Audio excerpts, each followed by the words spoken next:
നടിയെ തട്ടിക്കൊണ്ടുപോയി പീഡിപ്പിച്ച് നഗ്നദൃശ്യങ്ങൾ ചിത്രീകരിച്ച കേസിൽ പ്രോസിക്യൂഷന് ഗൂഢാലോചനാ കുറ്റം തെളിയിക്കാൻ സാധിക്കാതെ വന്നതോടെ കൊട്ടേഷൻ്റെ ഉറവിടത്തെപ്പറ്റിയുള്ള ചർച്ചകൾ വീണ്ടും സജീവമാവുകയാണ്. കേസുമായി 8ാം പ്രതി ദിലീപിനെ ബന്ധിപ്പിക്കാൻ പ്രോസിക്യൂഷൻ നിരത്തിയ വാദങ്ങളെല്ലാം കോടതി തള്ളിയിരുന്നു.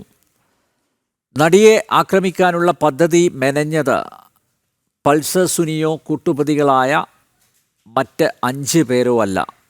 ആരുടെയോ കൊട്ടേഷൻ സുനിയും കൂട്ടരും നടപ്പാക്കുകയായിരുന്നു.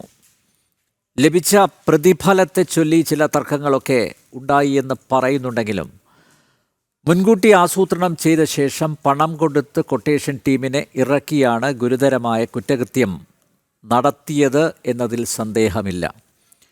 പോലീസിൻ്റെ തിരക്കഥ കോടതിയിൽ പൊളിഞ്ഞെന്നാണ് ദിലീപിൻ്റെ വാദം. ദിലീപ് അല്ലെങ്കിൽ പിന്നെ ആരാവും കൊട്ടേഷൻ നൽകിയത്?